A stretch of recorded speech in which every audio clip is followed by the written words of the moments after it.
We're very pleased to welcome our speaker this evening, Stéphanos Kazalakis, the leader of the opposition and the leader of Syriza in Greece.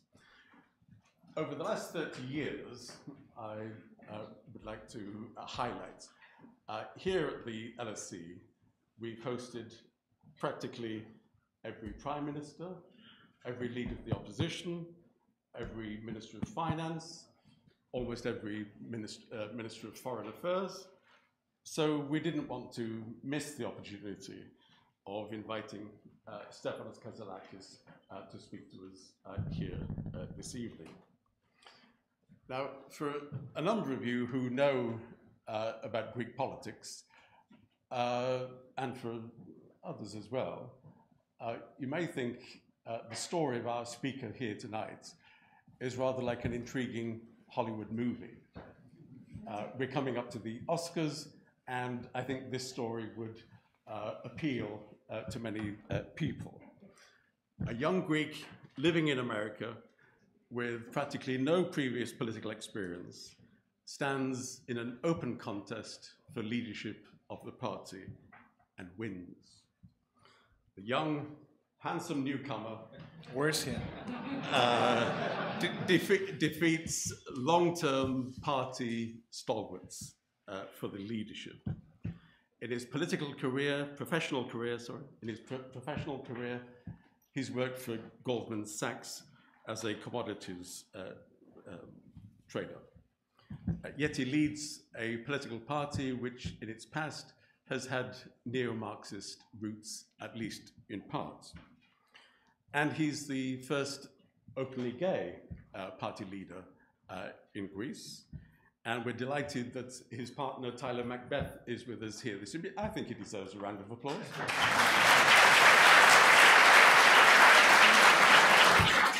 Kevin, it's his husband, because we worked very hard for that to be legal in Greece. Okay, oh, yes, indeed.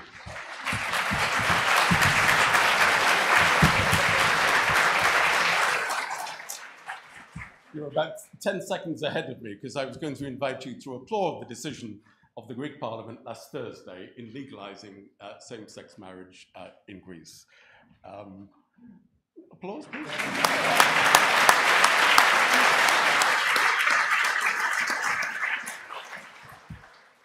So it's a story of contrasts with very few precedents. Now, some of you are here, and I look particularly at the media who are here, of course, are particularly interested because our speaker is in the middle of some political storm in this last couple of days. And so we're delighted that he has maintained the commitment to come and speak to us here at the LSE. Many of you then, and certainly for a foreign audience, are very keen to learn more about him, about his political beliefs, political experience, political identity. But we're also going to be addressing, at least indirectly, a much bigger political question. How does a party of the centre-left or left, I'm not prejudging anything at the moment, how does a political party that has faced two rather major election defeats adapt, change its strategy in order to win power? It's a question which many left or centre-left politicians across Europe are asking in these times. The left is weaker today in France, in Sweden, in Italy, than many of us can remember. And of course, in the UK, the Labour Party has made its own shift from Jeremy Corbyn to Keir Starmer. So there's much interest for us to discuss things this evening, both in a personal fashion and in terms of strategy and how to get the left back into power. Let me mention that a number of people are watching tonight on live stream, and we hope to upload a recording It's very important not to panic. We hope to upload a recording of tonight's event onto our website for the Hellenic Observatory at the LSE, and so I'm sure many people will be downloading that as well. So people are watching with the online live stream, but they're also watching on YouTube as well. Can I suggest that if you wish to comment using social media, X, previously known as Twitter, then please we suggest you use the hashtag LSE Greece. There's nothing too original about that. And as we heard before, can I ask you to put your mobile phones to silent so we don't have interruptions in that fashion. The format for this evening is that in a moment I'm going to be in conversation with Stéphanos Kazalakis, and then later we'll allow plenty of time for you, the audience, to ask questions. If you are watching online, you can send us questions using the relevant icon on your screen, and I'm being given some iPad so that I can then relay those questions to our speaker. So, good job with the product placement for Apple. So, without further ado, can I please ask you to give a welcome to our speaker this evening, Stéphanos Kazalakis.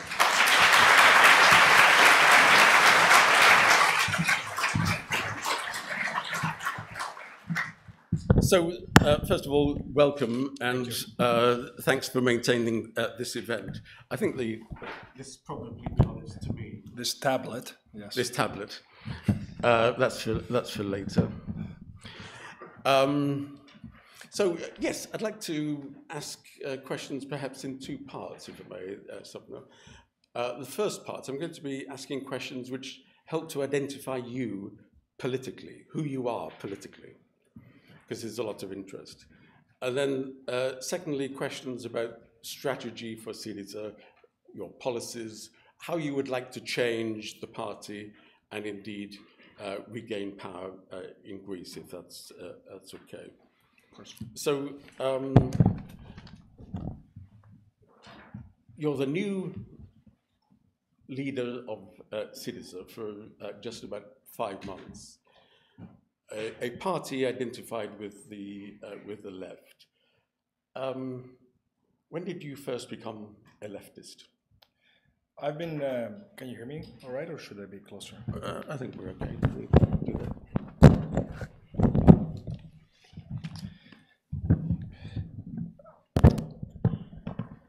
Hello from me as well, and wonderful to see such great attendance.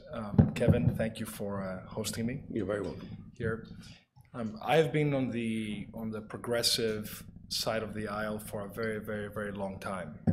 A lot of you know that I volunteered for Senator Joe Biden in 2007, 2008, when he was running for his party's primary. Spent 6 months working for him. I spent 1 month working for him in Iowa in the caucus at the time.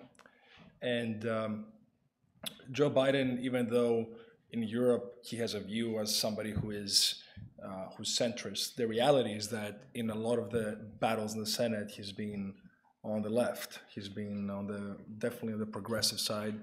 For example, he was the senator who brought forth the Violence Against Women Act that a lot of people don't know about.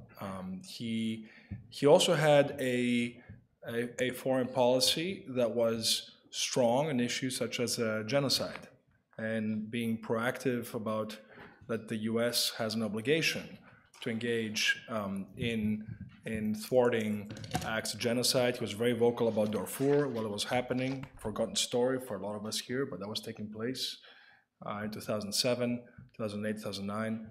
So that type of politics, which is strongly progressive when it comes to all issues of human rights, of inclusion, of economic justice, social justice, I think is something that I espouse. I've always espoused.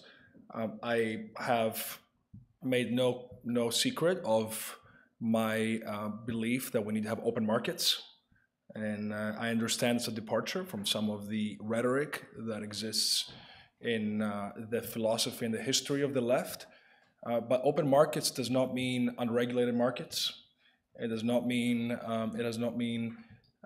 lack of collective bargaining rights. Okay. Which, if anything, we need to have, and Greece has completely departed from that tradition, and we'll talk more about the numbers. Yeah. But another thing that expresses me correctly, I think, or accurately, is strong national defense. Right?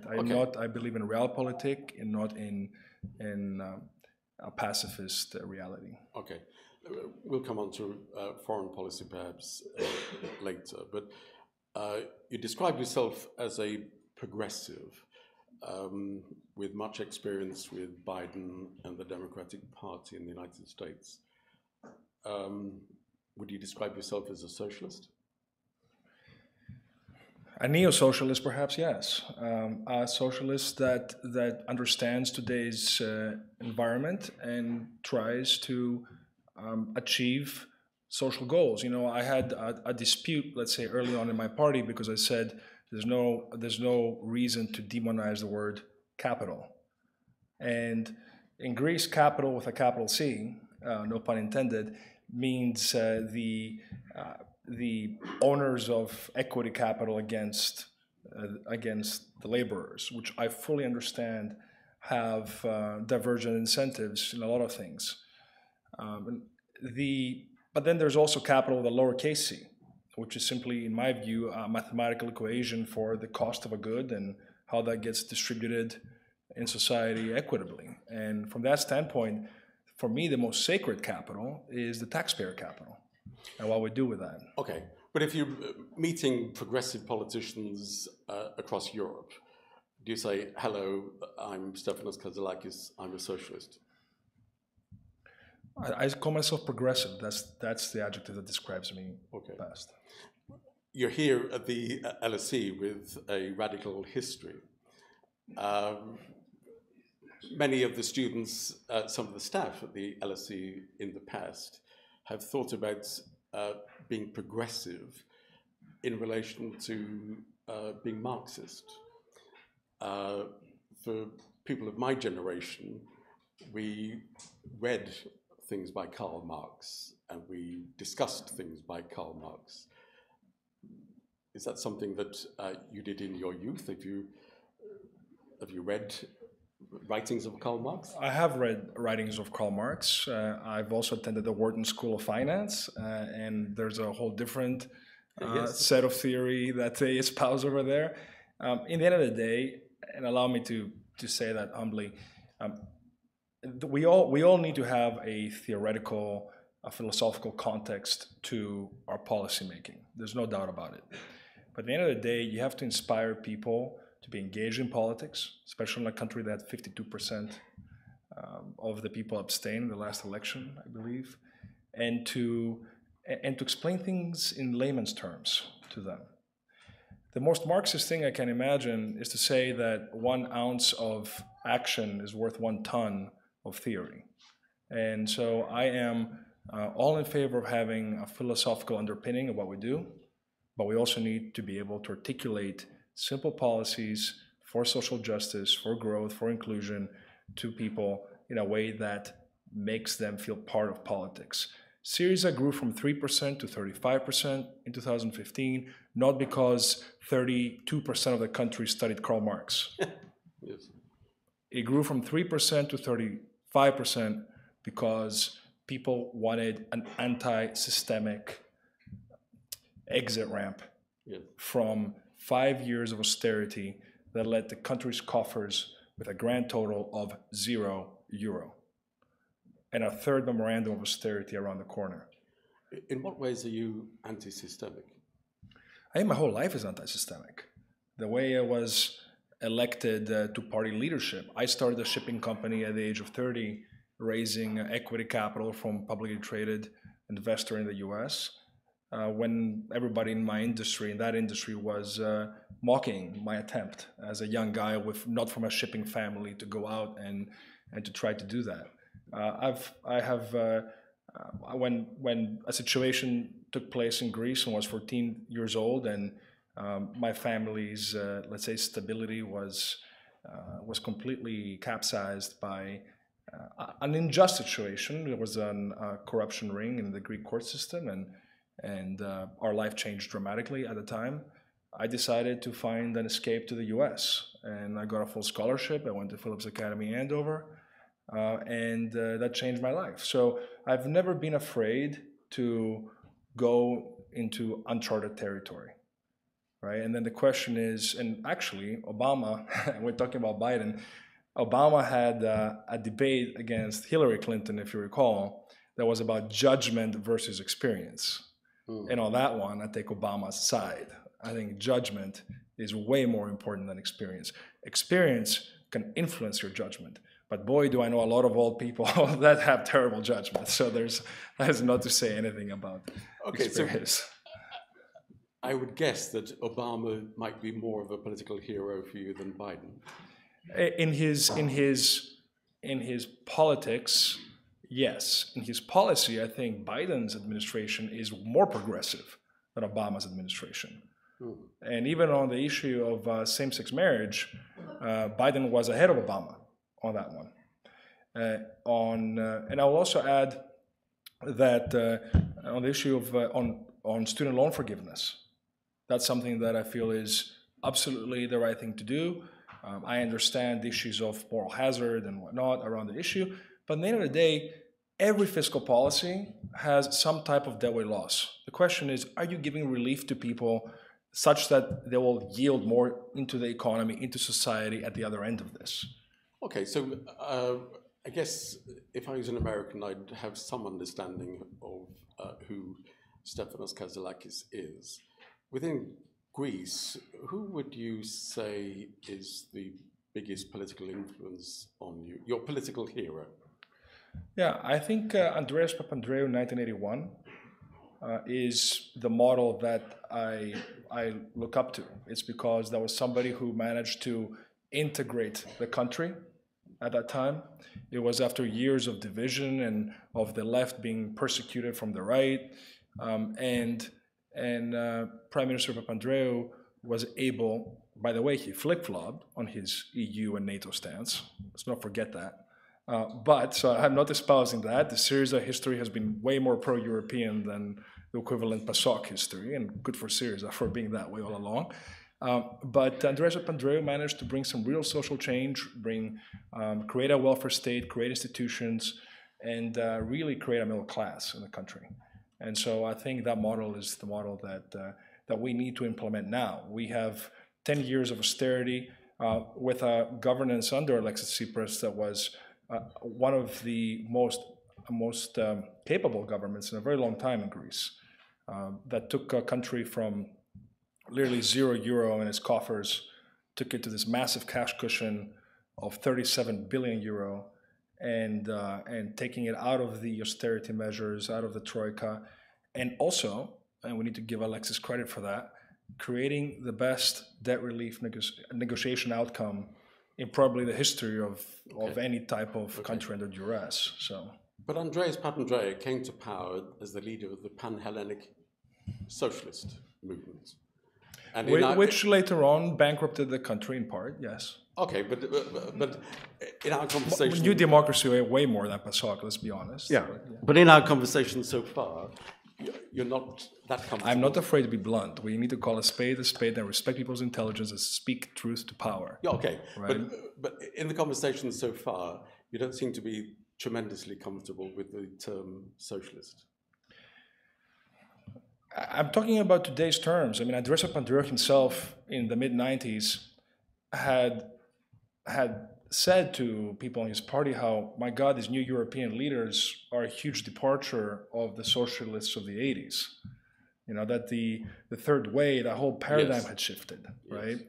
And now we're at the other end of this, where we've changed from an economy of wages to an economy of dividends. And that's why people are working and working and working, and there's nothing left in the bank at the end of the month.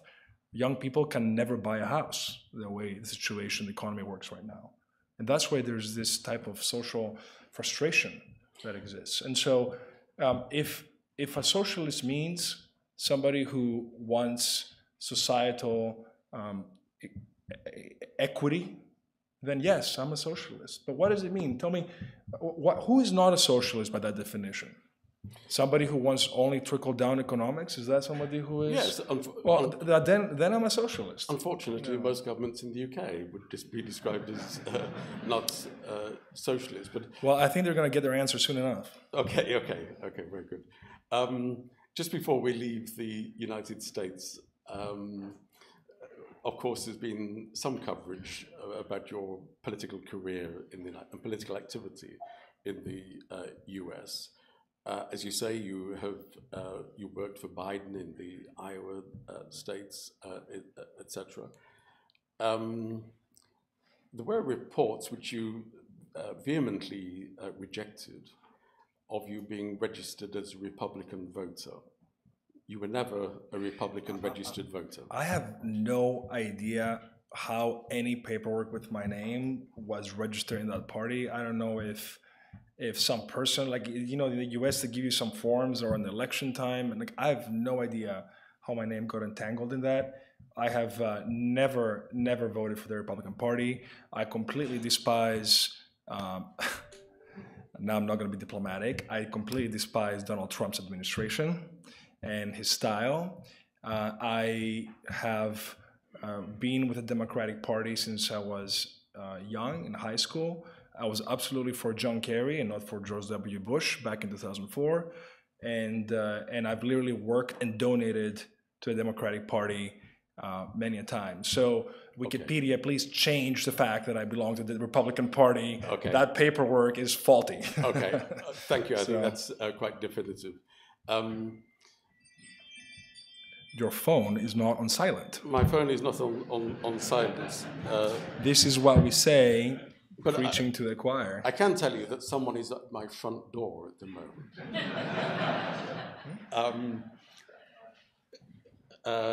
Yeah, so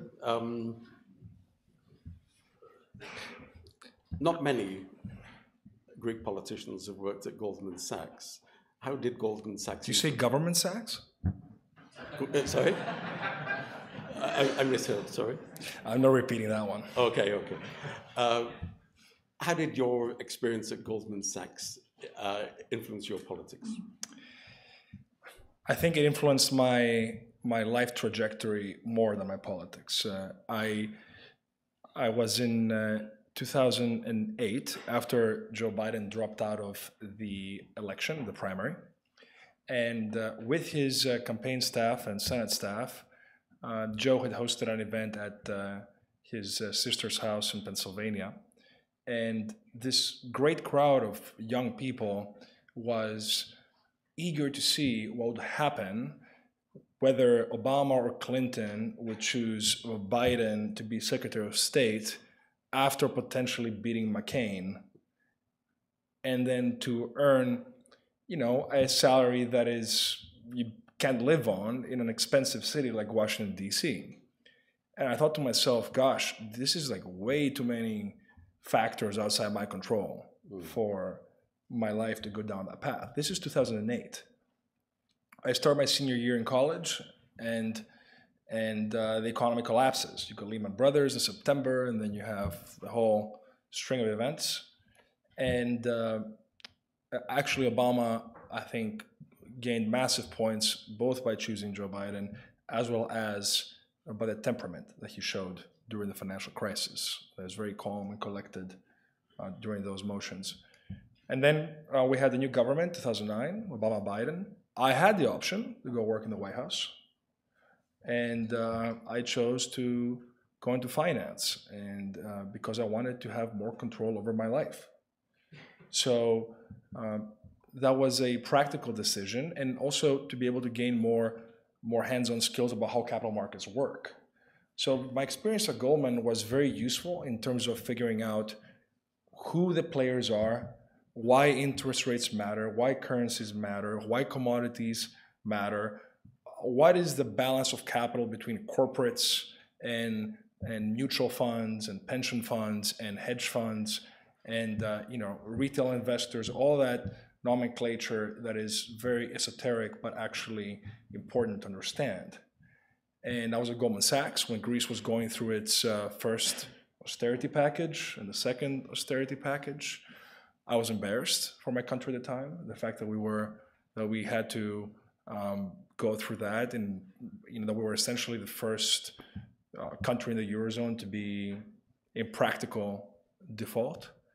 And I felt very strongly about the young Greeks that were leaving the country.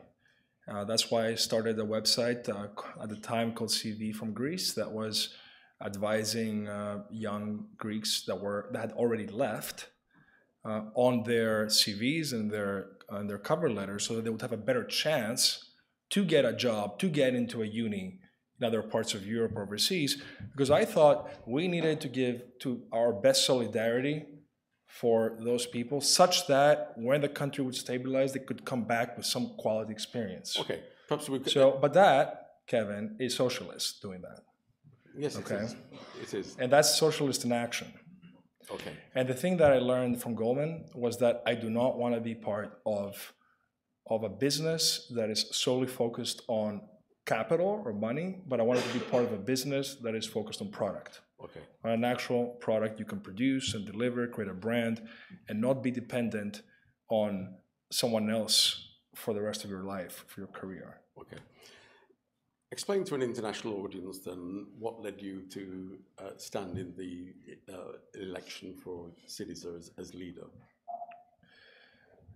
I wasn't intending on standing for any election within Syriza. I was in the party's state ballot, which is, for those of you that are not familiar with it, represents 5% of seats in the Greek parliament. It's like the Senate equivalent, where parties appoint people based on a ranked list.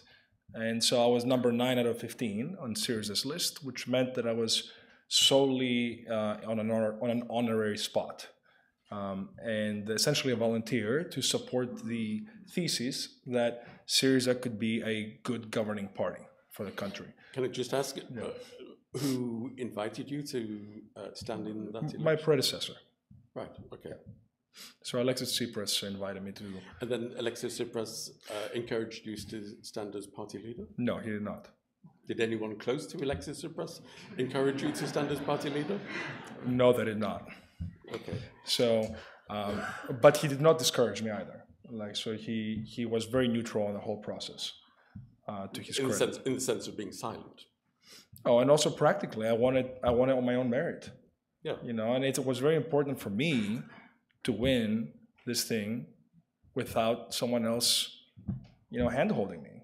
It's my fight to win, right? And so I don't need anybody to goad me to carry me around. I'm A-okay, the way it is.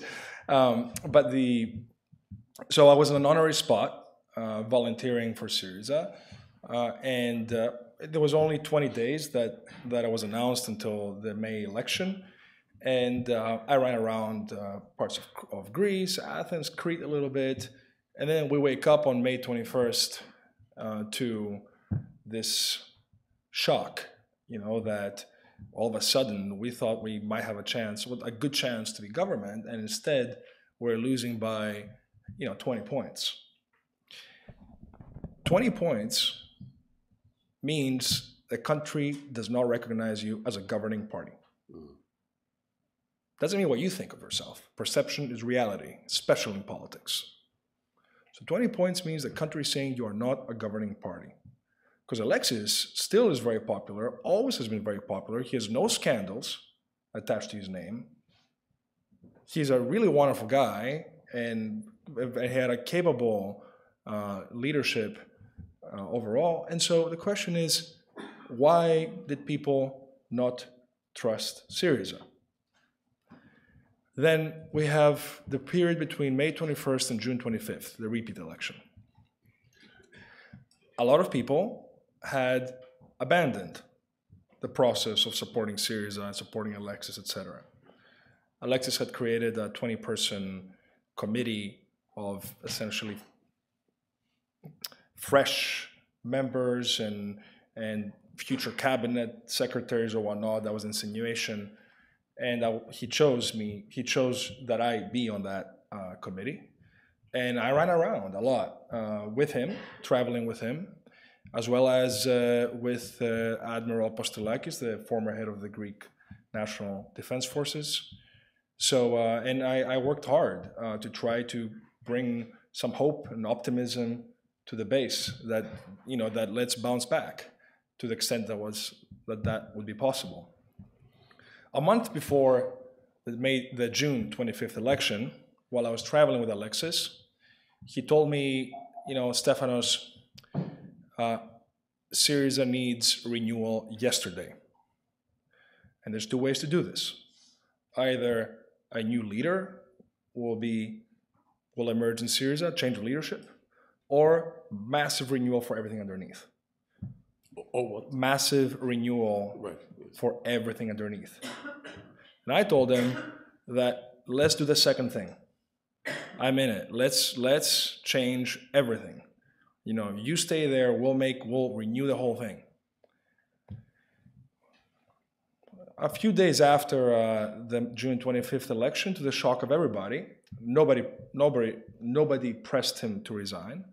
The vast majority of Syriza members, myself included, wanted him to stay on as party leader. I had said that publicly. Immediately on election night, while I was on a TV panel, I said it on the spot that he should remain leader, because I knew that we would have a chance to renew the whole party apparatus and structure. But he chose to step down in a very honorable way and to let renewal take place on its own, organically.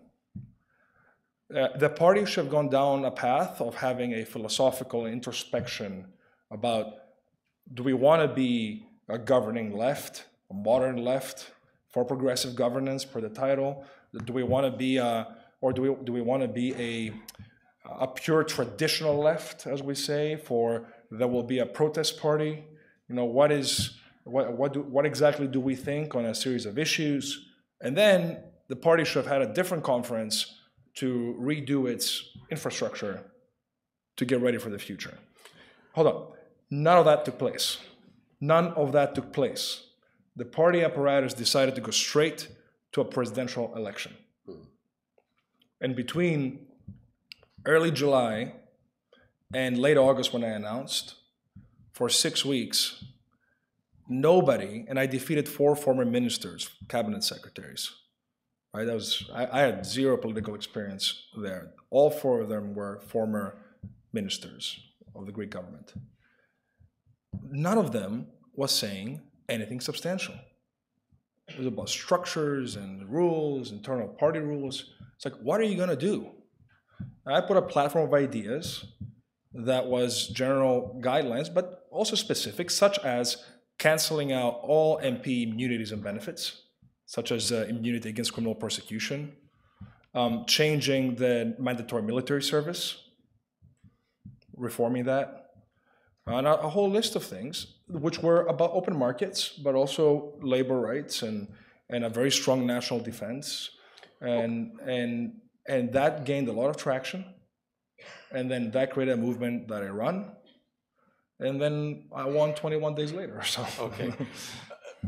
And one of the distinctive things in the leadership election was that you were using social media a lot. It was you. What else could I use? Okay, but you were talking directly to voters, to Syriza voters, etc. You made a lot of use of social media, and that was a bit different. And of course, this very weekend, you've been using social media, and you put out this tweet or message inviting people to Syriza members to respond to some pretty major existential questions. People in the party, some long-term members of the party, are shocked and are upset that you've circumvented, you've gone round, you've ignored party governance structures, It's dominating the news this week. Why didn't you seek party approval first? Who did you ask in the party before you invited party members to vote on these pretty major questions? First of all, maybe you should remind everybody I am the president of the party. Okay. And I was elected. And I was elected by 150,000 people who voted in the process. I have by far the most accurate and recent stamp of approval from the party base. I was elected with a clear message that I will give voice to all party members, to make this a party for the members. That was my message from the very beginning. Both the party media, we have two outlets in the party, a newspaper and a radio, as well as all established national media, was vehemently against me during my primary election. Zero support.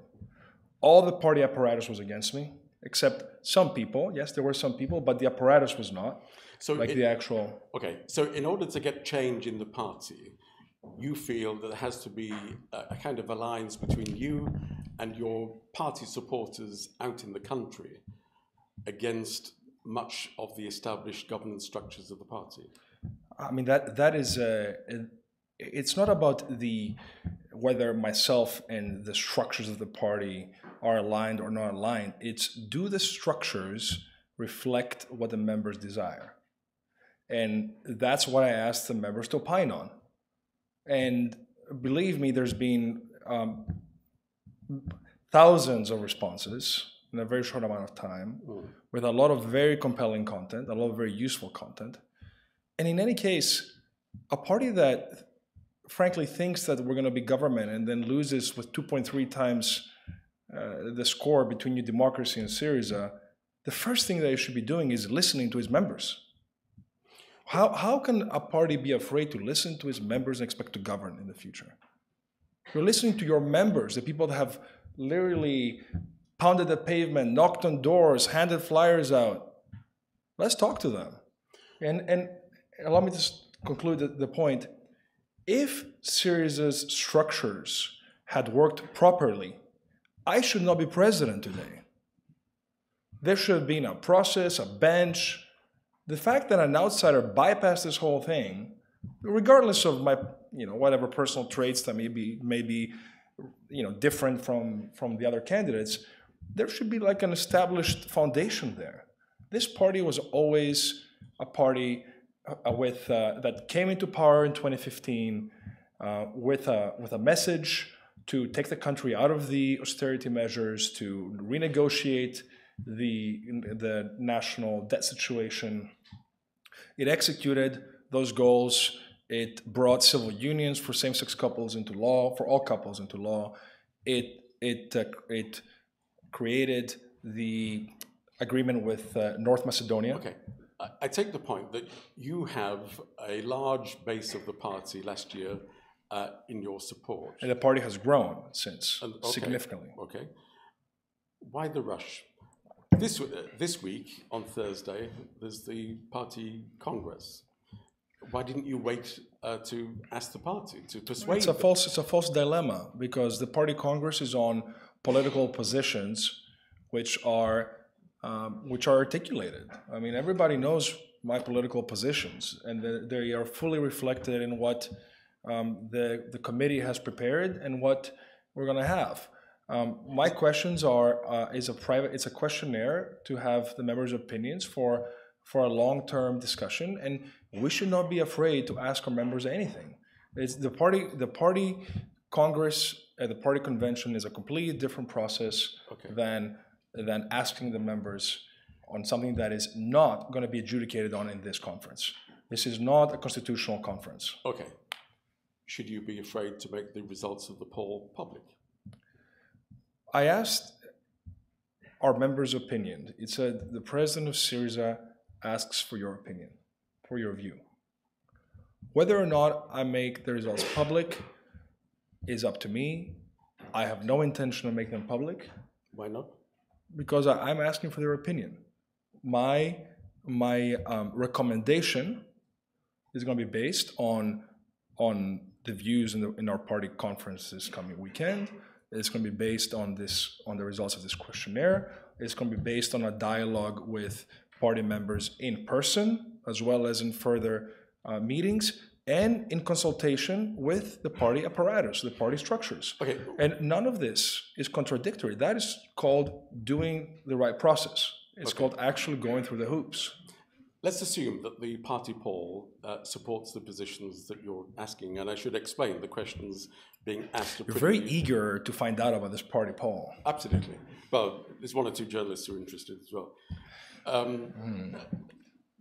I sense a quid pro quo over here. Some of the questions are pretty basic. You're asking whether Syriza should define itself as centre-left or left. Mm-hmm. For Syriza as a party with its history, this is pretty existential. Should we change the name? Should we change the logo? Are Syriza party structures effective? Let's assume that this poll supports each of your preferred positions. Wouldn't you subsequently share that information with the Greek voters? That, look, the party supporters support me. The Secretariat, the Party Congress, you're out of line, you're out of step with Syriza supporters. So if you win, you will make it public. If you lose, you'll keep it private. No, I don't care to do something that has such short-termism. I'm asking for their opinion, and I'm going to go through the proper structures. I intend to disclose the results of the poll in a private setting with the structure members at the right time. After consulting with them. You'll share it with the political secretary. With the political secretary, absolutely. You assume it won't leak.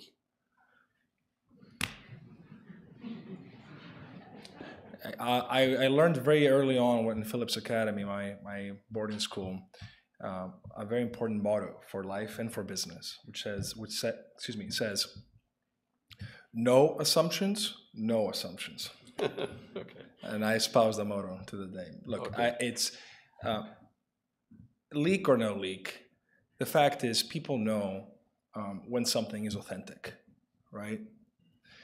And we cannot be pretending that to be everything to everybody, right? What is the left? The left, above all, especially in Greece, is a way of life. It means people who put solidarity above personal interest, the people who fought against the right, the people who were exiled, the people who care about social justice, reducing inequalities, the people who go out of their way to help somebody in need, to help people with no voice. Well, that is the left. It's a way of life. It's not just a book. It's a way of life. And that's why my relationship with a lot of the older generation left, let's say fighters and people who really fought for the cause is excellent, because they've been anti-systemic. They've literally gotten beaten up from the system physically. And they see somebody who's radical like they have been in their lives in trying to change things up in the country. So the left is about your psyche, your mind, about a way of life. When we say, as per the declaration of the party, that we cover the whole spectrum from the radical left or the groundbreaking left to the progressive center, there's literally the word center and the word left there. Combine the two, what do you get? Center, left. Left, center. You name it whatever you want to name it. Okay. But there's no doubt that our policy program is center-left, de facto. Now, we are way more active in terms of having Keynesian economics, a government that wants to use its balance sheet to solve social issues. And I absolutely agree with that. This is a crony capitalist economy that has a huge amount of nepotism, a rule of law that has been under attack, huge reforms that need to take place. We need the government to solve issues. The free markets are only concentrating wealth in a few families and not creating any type of decentralization or type of social mobility in the country. Okay. So from that standpoint, we are We are absolutely a progressive party in the center-left political spectrum. Okay, so that raises questions about your relationship with PASOK. The 1/3 of PASOK voted against same-sex marriage or didn't vote for. That, you don't call that a center-left party, forgive me. That's just not... I was very direct in the very beginning. When it comes to human rights, there's no asterisks, no questions. This is who we are. We're an ideologically concise, compact, cohesive party. But then that question... Thank you. That question has come up very recently, but when you returned from the US, you made a decision to join Syriza, not PASOK, but your heart was in a center-left political formation. So why didn't you join PASOK? I mean, Alexis Tsipras himself espoused the progressive center, which represents me.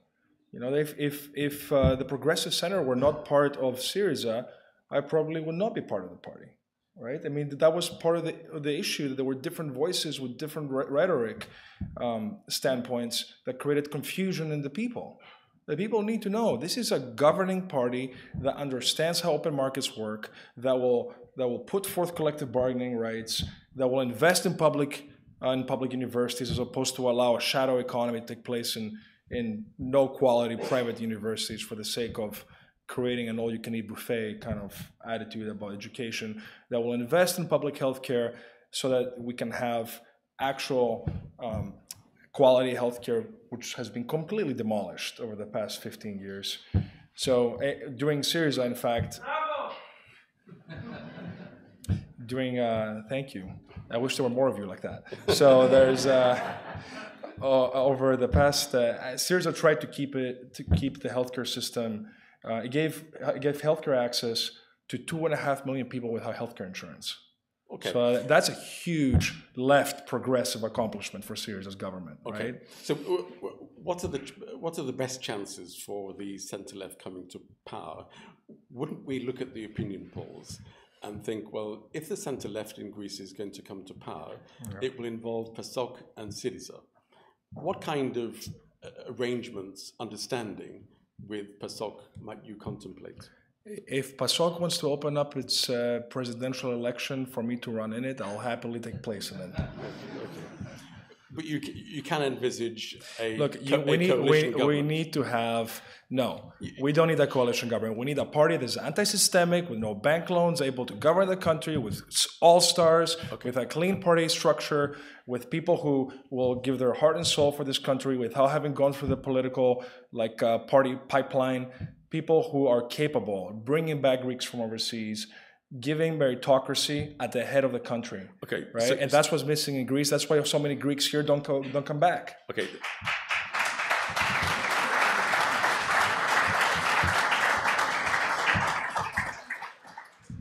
So, for all of those reasons, there are no circumstances in which you'd have a coalition with PASOK in government. We do not need a coalition with any party. What we need is to open up Syriza to all progressive people with a party structure that allows them to be equal in the party structure. This is what a party of the members means. It means you let people come up in a grassroots way. I do not believe PASOK is capable of doing that, as it is right now. And we all, by the way, we need a leader who is able to represent the country well overseas. And to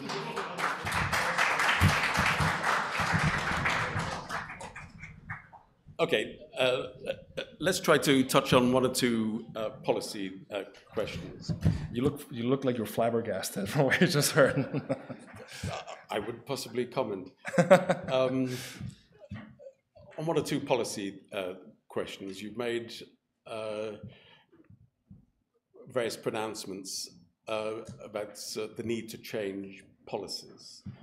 A party in your position would think of the need for new policies and the need to ditch some policies. Give me an example of a new policy you would like to have and an example of an old policy you'd like to get rid of. I would like to have a Marshall Plan, domestic Marshall Plan, for climate adaptation and for housing. Syriza actually handed over a series of maps for the anti-flooding measures that need to be taken and kind of redoing the zoning. We have very bad infrastructure in Greece right now when it comes to handling natural disasters. We saw that in Thessaly, a region that I have visited many a time, where 500 million euro was wasted, never went to any of the anti-flooding works that were supposed to have taken place. And now the country, my generation, wound up paying 2.5 billion, 3 billion euro for the damages, let alone the toll on human life and family development and growth that the people there have had. So I think we need to have a very strong plan for climate adaptation when it comes to wildfires and anti-flooding. Now, like, we should not be waiting for that. We need to invest in this now because my generation will pay for it in the future otherwise. And secondly, we need to have a housing investment plan that creates a housing stock outside of Athens. We need to decentralize the population. There's regions of Greece that are literally rotting away, that are seeing a huge outflow of the population. They're seeing industries disappear. I was in Western Macedonia a couple of weeks ago, Thessaly about a week ago. We need to create hubs where people can go there, and between housing incentives, the public universities, research hubs, and digital nomads and tourism, not just beaches, but we need to have all year-round tourism, including in industries such as, by the way, vineyards. There's no five-star resort, give you an example, in vineyards in Greece. We could have our own Napa Valley.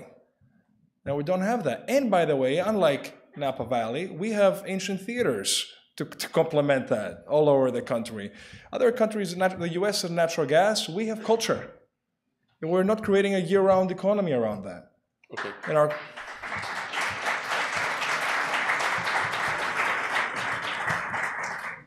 Give me an example of a policy that you think is I already told you one. MP immunities need to go now. Now. Like, we cannot have people killing people in trains and going with impunity.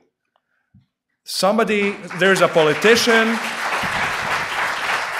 there was a politician in charge of the control systems that were never put in place for the Tempe train crime. And no politician will get punished for this. Okay. That is despicable. That is not a country that is a modern European country. Okay.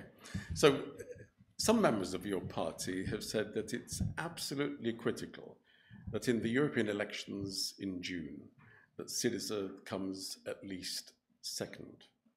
Do you agree?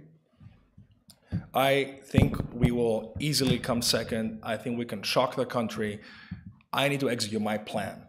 My plan is for a grassroots movement of progressive people who want to govern the country and change who we have been, change the crony capitalism, change the lack of meritocracy, change a judicial system that has the worst time of bringing cases to fruition of verdicts in Europe, actually make this country a modern European country. And that's progress. That's being progressive. That's my goal.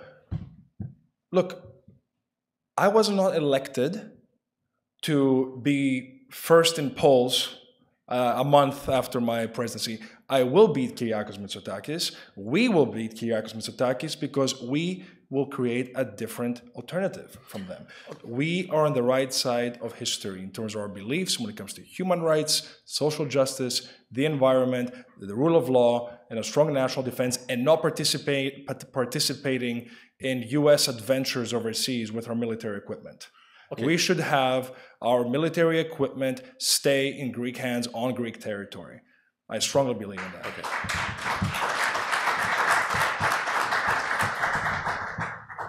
What if in the June elections Syriza comes third?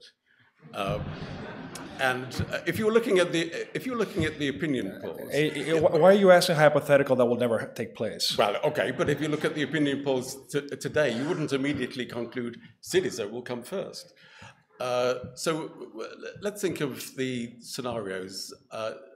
When have opinion polls governed a country? Okay. Well, you're asking party members in an opinion poll at the moment. They help in governing. They are instructive in their snapshot, but leadership governs a country. Okay. And so my job is to bring forth 40 people in a primary that for the first time in the country is taking place in a grassroots way, from the bottom up. Okay. I am not going to be deciding who's going to be on the list of 40 people who will be representing Syriza in the upcoming European Parliament election. Our base will be deciding it. Anybody can become a candidate for European Parliament without having a clique in the president's office, without having a connection, any type of acquaintance. Okay. And that is a huge innovation that, frankly, is way more important than your poll question. The fact that sometimes in society something changes. Okay. And for once, everybody has a chance to be in politics without having to sell himself or herself to any type of quid pro quo. What I'm coming to is evidence of success, evidence of failure. In the Greek media and in Syriza itself, you have tremendous criticism from some quarters. Tomorrow evening in Athens, there's a conference entitled After Kazalakis, Who? I don't think that's true. Well, we could show you the evidence because it's been attended by some existing Syriza members of parliament. That was fake news. It's not going to take place. No. Okay. So there was a meeting, but thank you for the opportunity to talk about this. There was a there was a meeting of against Mitsotakis who that took place last week. That, of course, you know, when I see my name on the poster, I have to throw up, right? Okay. It still begs the question, though, that the number of people who are emphasizing it's critically important for Syriza to continue to be the major party of the opposition. What evidence would persuade you to say, you know, this has been a mistake? I'm not the leader for Syriza. No, zero evidence. Look, the people I've met from the party base out in society are amazing people.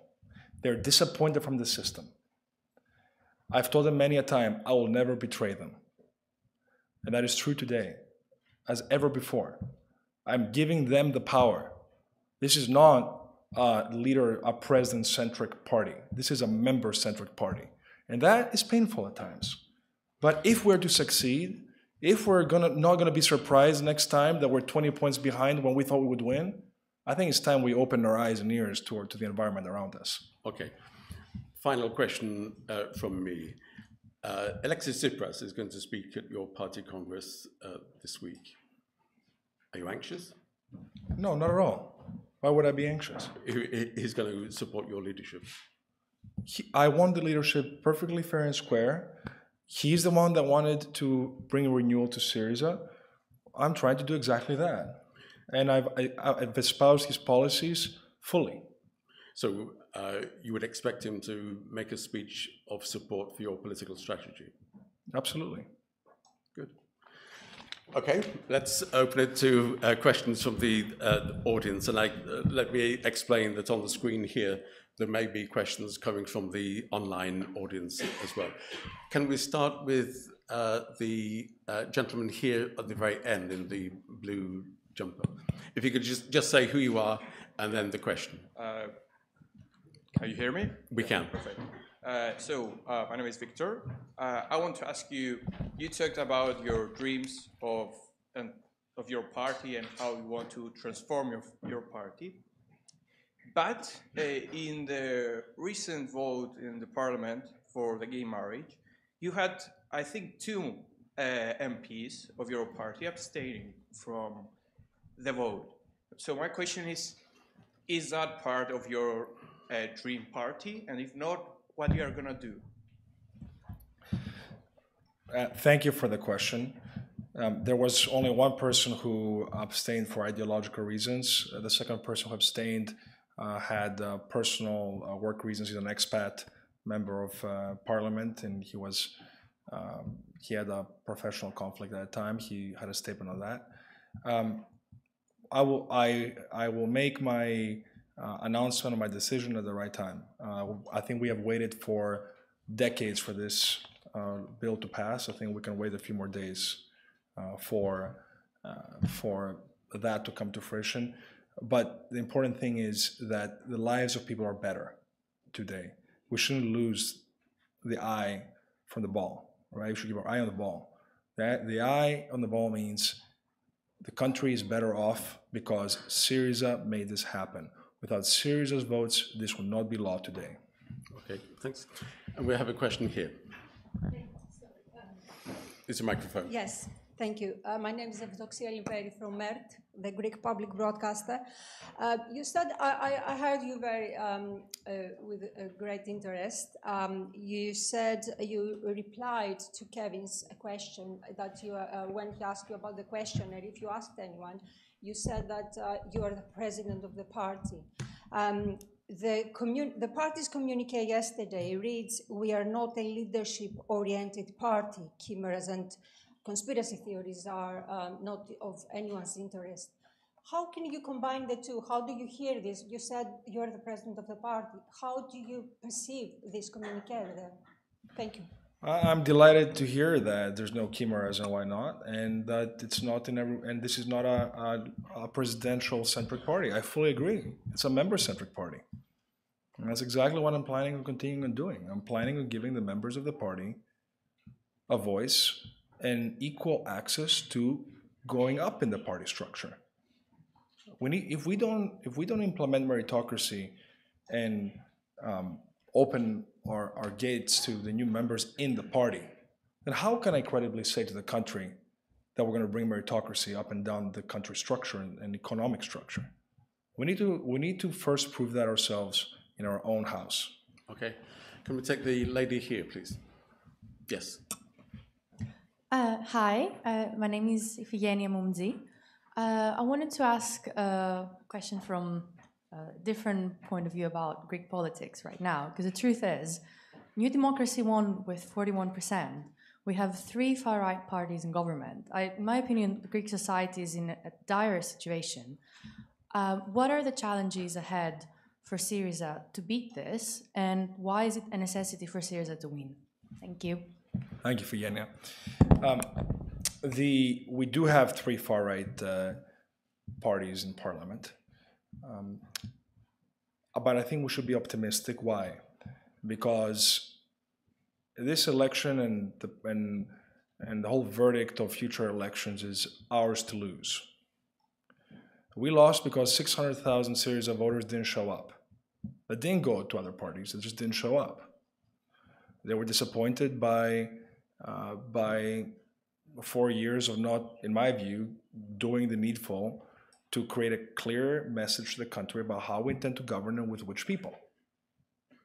That's why it's very important to me that we have a clear ideological, cohesive message to the country. So for the previous 4 years, Alexis Tsipras had the wrong strategy? No, that's not what I said at all.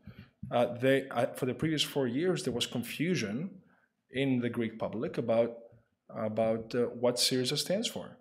And it's not his fault. He kept saying things the right way, right? But there was confusion. And so, and the policies, the election program was very clear, but don't forget, we're also dealing with state of propaganda. You see the rankings in terms of freedom of press and rule of law. You know, the media interests have been against explaining to people that, hey, these voices within Syriza don't represent the government program. Just focus on a few minority voices, which have since left the party. And so I think we have a very clear ideological compass right now about where we want to be and how we will govern. And I think we need to motivate people that Syriza will remain anti-systemic, that Syriza will be the party that has the power to bring this radical change that we need to the country. Good, thanks. Can we take the gentleman on the second row here at the front? Thank you. My name is Andreas Kutras. I have a point of order first, is that Tsipras never negotiated any debt relief. It was his predecessor, Samaras, and Venizelos who negotiated the debt relief. If anything, Mr. Tsipras actually added 76 billion into the debt. And if anything else, he actually sold or hypothecated I'm sure there's a Greek question assets for coming. 100 years. But my question is the following. Syriza is not a party, it's a coalition of smaller parties that the only cohesive glue was the protest against the memorandum. What makes you think that you can turn this coalition of misfits into a political party? First of all, thank you for the question. It's a very friendly question.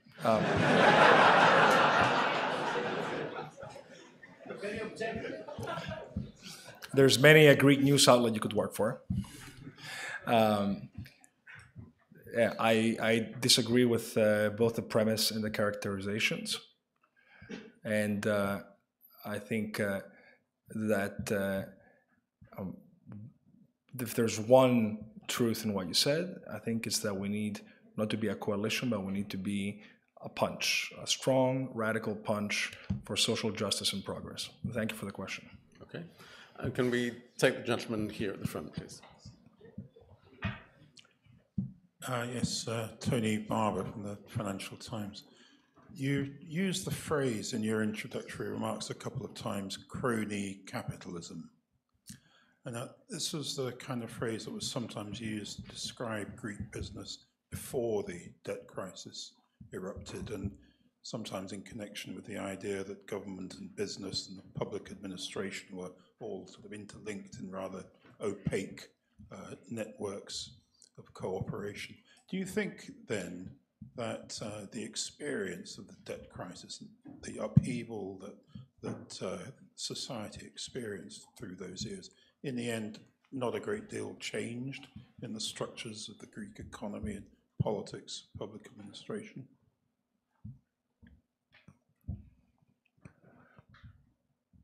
We are at the other end of 10 plus years of austerity and 2 years of COVID restraint, physical, economic restraint.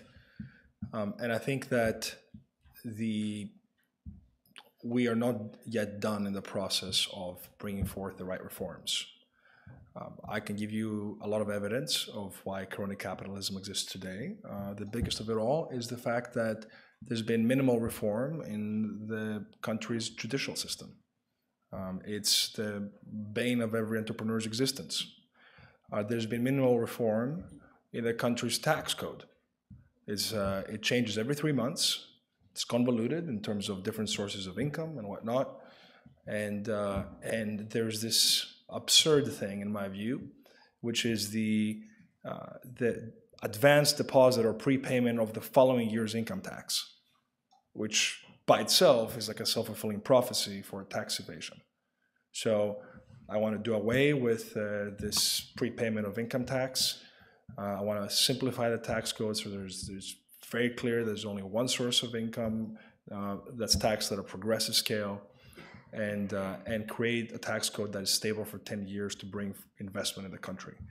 Investment as part of GDP has been grossly lacking, the government estimates, literally half of what the government has been estimating, which again shows the fact that there's not enough trust from foreign investors outside of tourism and real estate to invest in the country. And so I think we have a long way to go on that. I am absolutely in favor of inclusive growth and open markets and bringing foreign investment in, but we also need to have the right collective bargaining rights, especially with AI around the corner, artificial intelligence. We have a situation where the purchasing power of the Greek population is number 24 out of 27 in the European Union. We've had this huge wave of internal devaluation since the financial crisis, since our issues. I think it's time that the government step in and actually reform its internal government transparency and the judicial system and the tax code, and give the right incentives for people to, with a public healthcare system for people to take private initiative. And because right now you're afraid that something bad's going to happen to you and you're going to be stuck for a very long time. How can you have small-scale entrepreneurship in a banking sector, by the way, that doesn't give credit to a lot of small entrepreneurs or startups? There's minimal credit from banks, while the Greek banks are some of the most profitable in the whole of the Eurozone. With some of the, partially because they charge a huge amount of fees for transactions. I think we need to have some bank regulation urgently when it comes to that one as well. Just building on that.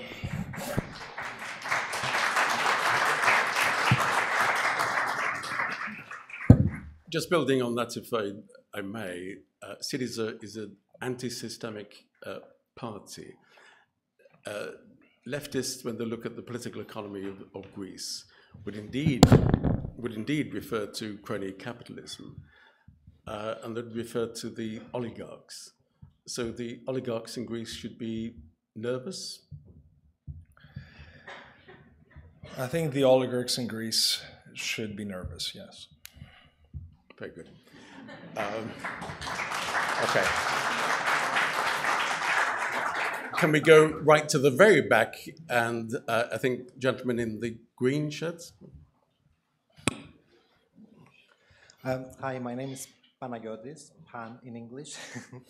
I work in broadcasting industry as well. We briefly chatted, Stefano, yesterday. Just a bit louder, please. Sorry, yes, my name is Panagiotis, Pan. Yeah, we briefly chatted yesterday. I work in broadcasting industry as well. I was going to ask you a different question, but now I'm going to ask a different question, which is related with tax. I'm going to tell you what I experienced very briefly. No, if you could just ask us the question. The question is, okay, there is a big proportion of Greeks who still avoid taxes. A doctor, I had the surgery 12 months ago. I paid £4,000. He declared 400 euros out of the 4,000 euros I paid. And believe it or not, he put the 3,600 euros in his socket. It's not a figure of speech, it's what has happened. And this doctor has merchandise and offices, prestige offices and houses. What are you going to do as Syriza to avoid this type of things? And I have discussed this with New Democracy members of parliament, okay. And believe it or not, their answer was, this is how it is.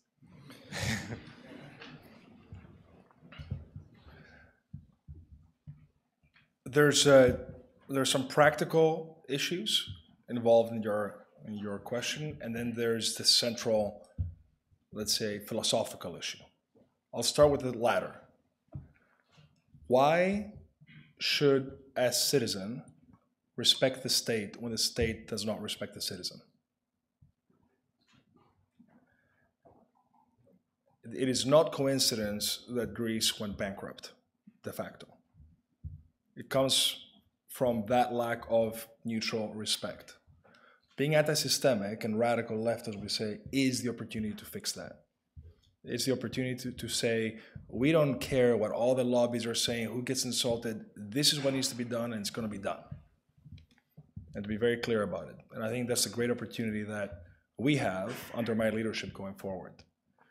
We need to change that. We need to change the attitude that keeps a lot of Greeks outside the country, that how the heck are you going to come back if you're going to essentially stoop down to that level to play the system, as opposed to just living your life regularly, focusing on your family, on your success, and feeling that there's a path to have social mobility.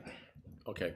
So to the practical issues. There's a question here. Hold on a second, though. Oh, sorry. On the practical issues, a big part of this comes from changing the tax code, simplifying it, making it fair, making it transparent, easy, and giving incentives for people to keep receipts such that they can expense from their personal income taxes at the end of the year their medical expenses.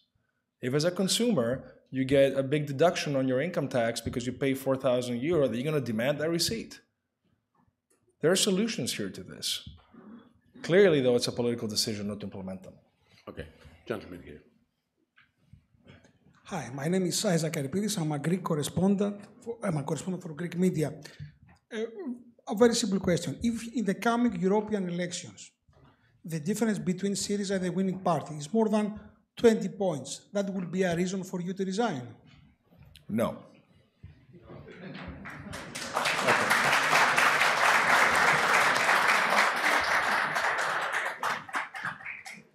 Yeah, can we take the gentleman at the very front, and then we're going to come to the lady just.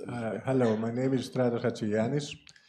I mean, after 40 years in the UK, I just can't not make a question about what I have seen in this country and what I see now, potentially as a parallel. I mean, the reason why Labour was not electable for a lot of years is because they couldn't really get close to the centre, which Tony Blair did, Kinnock didn't.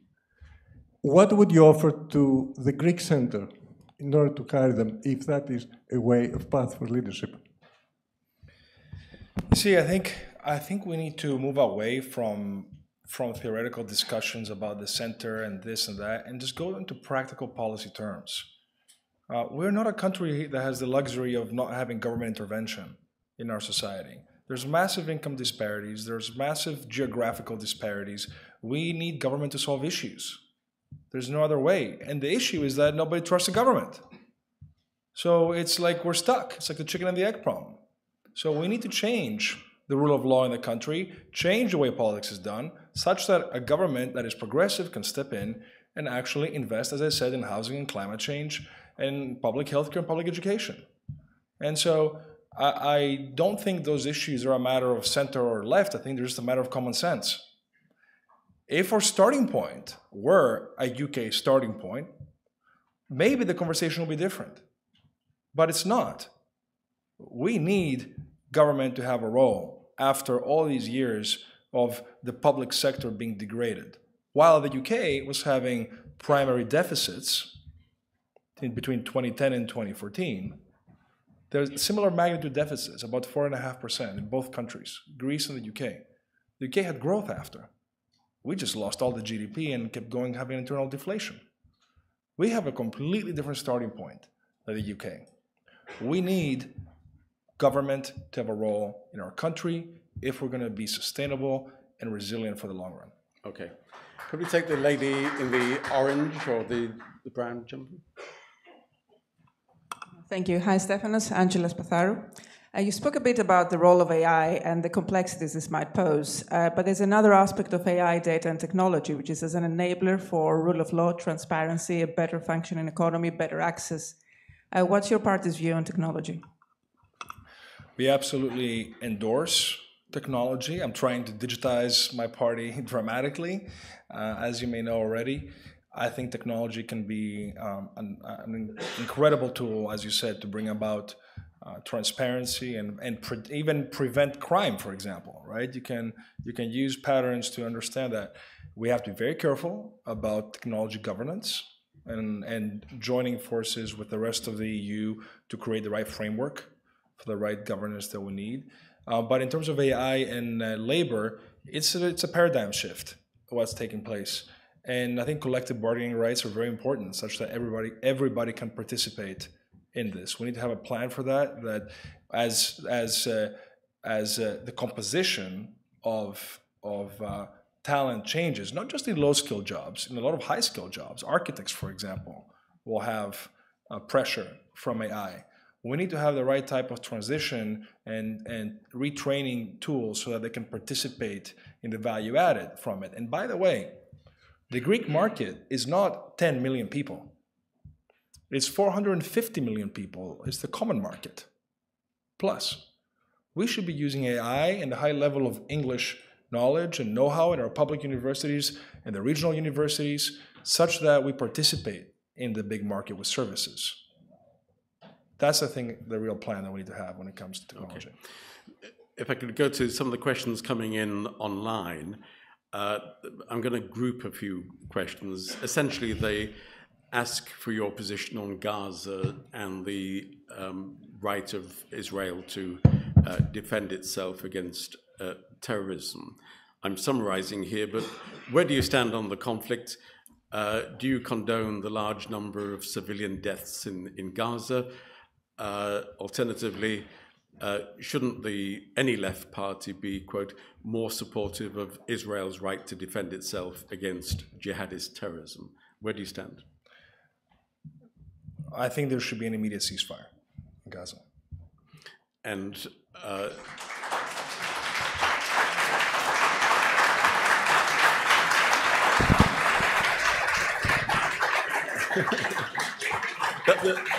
that should be. There is a difference.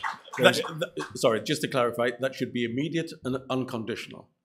It should be immediate. The hostages do not need the to hostages should Hamas should absolutely return the hostages to Israel. And that's a condition of the ceasefire.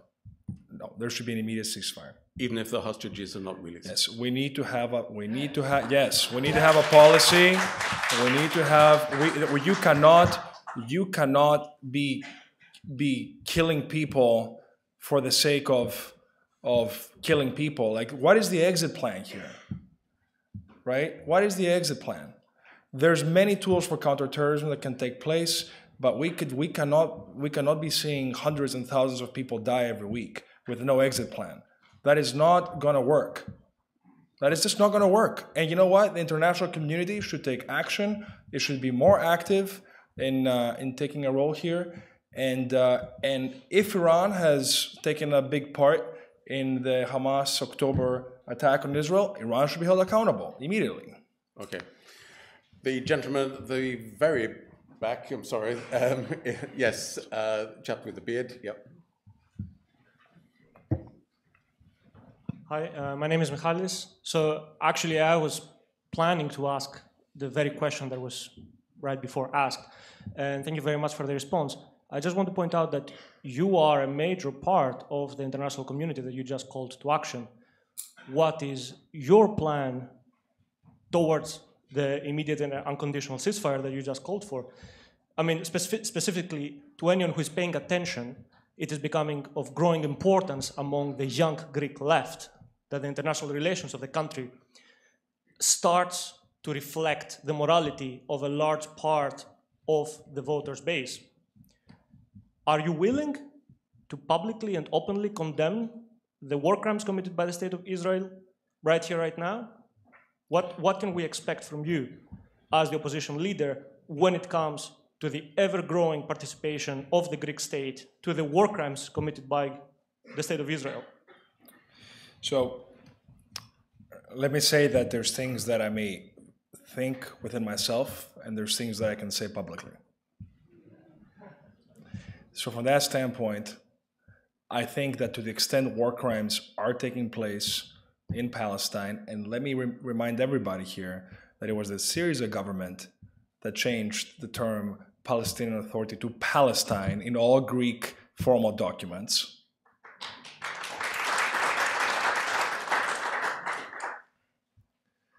That it was the Syriza government that hosted Mahmoud Abbas for the first time. That it was the Syriza government that brought a conversation with Cyprus and Palestine.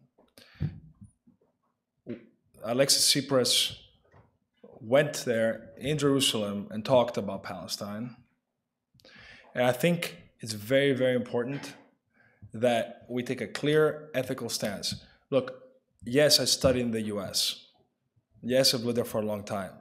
Does not mean we cannot call a spade a spade. What is happening right now in Palestine is unconscionable. It's unconscionable. We cannot, and we have two wars in our region. One in Ukraine and one in Gaza, and we're just seeing civilians die. You know, and I think we need to have a clear distinction between counterterrorism as a strategy and massive civilian losses without an exit plan. Okay. That's the practical answer to your question. And allow me to just leave it at that. Could we just go one step further? Is Hamas a terrorist organization? Don't answer. Sorry? Don't answer. Don't answer in a university. Don't answer in a university. Don't answer in a university of academic freedom and questions. I think Hamas is an organization.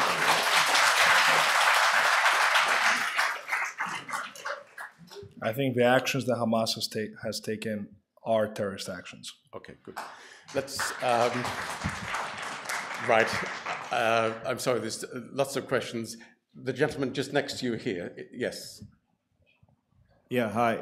My name is Nikias. I'm a farmer in southern Greece. If you take the starting point 1981... Where are you? I don't see you. Oh, there you are. Okay. Yeah, hi. Hi, Stéphanos. Hi. I'm a farmer in southern Greece. What do you cultivate? What do you think? Are you asking me if I'm going to be in favor of legalizing it? They have drones. Now they're using drones in the Yes, I am in favor. No, they don't all cultivate that. A majority of the population do that. If you look at Greece, taking 1981 as the starting point, for the last 43 years, the 2/3 of the prime ministers of Greece were US university graduates. If you look at the last 20 years, only Alexis Tsipras didn't study in the US. From that point of view, you as Stéphanos, are you happy with the record of the US graduates in Greece, in Greek politics? And do you think we should carry on voting for American university graduates as political leaders? I'm not happy with the record, and I think where you study doesn't matter. I think what matters is what you've learned, your judgment, the fact that you have clean hands, meaning you want to offer your services to the country without entering politics poor and exiting politics rich. You know, I think that's the most important thing. It's about public service. Public service should be an honorable thing and something that people can do ideologically. And I think we could use more examples of that in Greek politics, and that's what matters ultimately. Okay, let's take just two questions. The gentleman here. Oh, sorry. Yes, gentleman there. And then the guy at the very back in the light blue shirt. You have them. Can we pass the microphone forward? Thank you. Hi, Stéphanos. My name is Ikaros Matsoukas. First of all, I was really glad to hear the link of AI with working rights. That's perhaps exactly what the neo-socialists should be talking about. It's really positive. Now, I get the anti-systemic tone, and Alexis Tsipras was really successful in offering that anti-systemic off-ramp, as you explained earlier, and or to link it to what Mr. Featherstone said. He offered he told the Greeks that they have nothing to lose but their chains. But felt like in 2019 that message was slightly obsolete to a vast majority of Greek people. What is besides the anti-systemic tone, what is the new narrative, the no-nonsense, one-sentence new narrative that you will offer to Greek people? I've stated my vision very clearly. I want to create a path for the Greek dream. It's different than the American dream. It's a dream that within our culture that we're very proud of, we can have a pathway for people to prosper in their country without needing to emigrate, without needing to engage in street smart behavior that makes them feel unethical, without needing to have an acquaintance to get a job, without needing to move within the country to be able to survive. How do you do this? You do this with 4 pillars, in my view. The first one is with a strong foreign policy and national defense. The second is with a modern society. That entails, of course, a modern system of education, but also entails inclusion and inclusiveness when it comes to all human rights, including, by the way, on migration and refugees. The fact that we had 650 souls get killed in the Greek search and rescue zone last summer, and there's no investigation internally in the country, in the Coast Guard for that, I think is a sad moment for our nation. It's And that's one disagreement I have, by the way, with the socialists in Europe. It's the Migration and Asylum Pact. The fact that we're putting a tag on having people stay in the country of first entry as opposed to mandating solidarity, that refugees get equal treatment across all of the European Union. So modern society, it's a matter of mentality, it's a matter of education and culture. It comes with an economy that is that brings growth and social mobility for people. This starts from capital markets that work properly. It starts with labor. It continues on, or it combines with labor rights that allow you to have savings on the side, and a public healthcare system that lets you survive. Right, that whole infrastructure that you need to be able to experience social mobility where you are. And finally, we need a completely new state governance paradigm. We need to have a state that uses technology and KPIs and not has a witch hunt with artificial type of parameters where you report to the minister for your job, the kind of frankly disgusting relationship that exists between the public sector and the government. I give you my word, if I'm your prime minister, I will never influence a public sector, ever, ever. We need to change this paradigm. I enter hospitals and people are afraid to talk to me because they're afraid that if they see me talk to somebody, you don't believe me over there, but that's okay, I can see you. But I believe you, I just think that we need a lot of work. Well, then come help me. And so I think we need to have a completely new and very transparent form of governance across the public sector. It includes policing, community policing, and having the right transparency there too.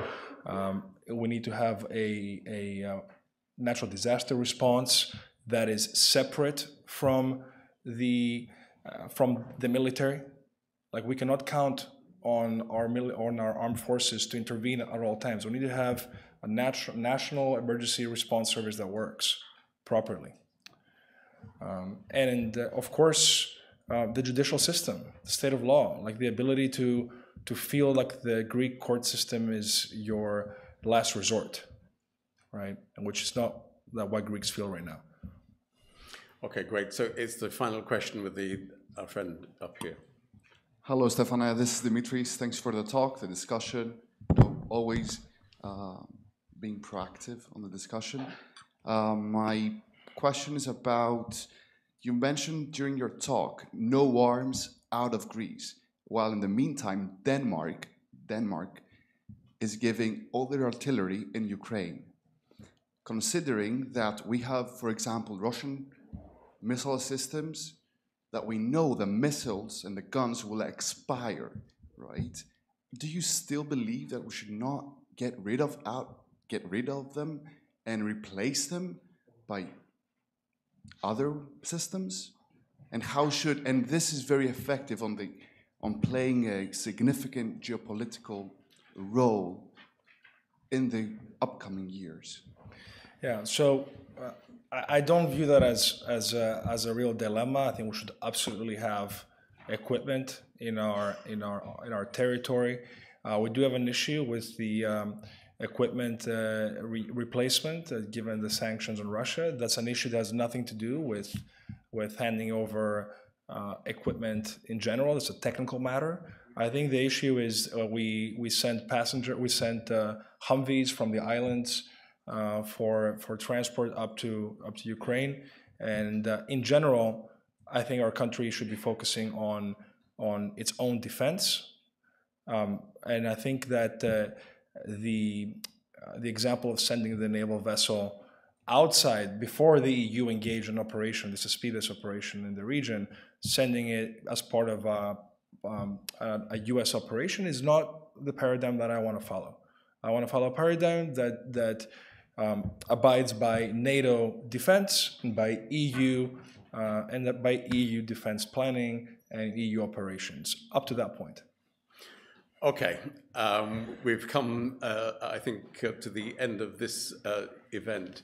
In a moment, I'm going to ask you to join me in thanking Stéphanos Kazalakis. Can I just say, though, that for, just over 90 minutes, he's been willing to answer questions on almost anything, and that's highly, we appreciate that very much indeed. We agreed the nature of the conversation before coming here this evening, and he's kept to that. He's been very willing. He's been very willing to answer questions on a whole host of issues. So we thank you for that. As a token of our appreciation, there's a bag next to your chair. Just. But I have a watch there. No, this is mine. Oh, okay. Bloody socialist.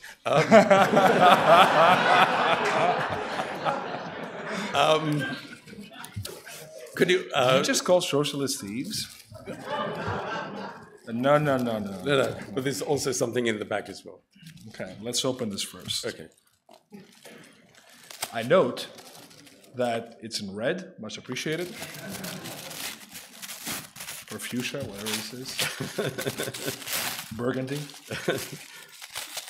Very well packed. Yes. Somebody tells me it's an LSC pen. Let me see. Waterman Paris. Let's see. Open it. Okay. And it is an LSC pen. An LSC pen. There you go. Also in the bag, if you want to look in the bag as well. There's more. The hat. The hat.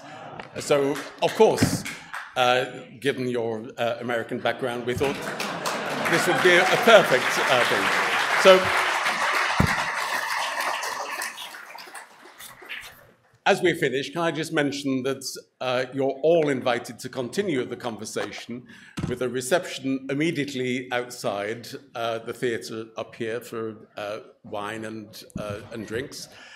When you enjoy the wine, please appreciate this is an LSE reception and don't necessarily judge the quality of the wine. Who's being a socialist now? Okay. If you could remain in your seats, we'll vacate, and then we'll join you outside the theatre. You should know from my socialist policy, I want all Greeks to be enjoying Chateau Margaux or whatever you want. Please, thank you.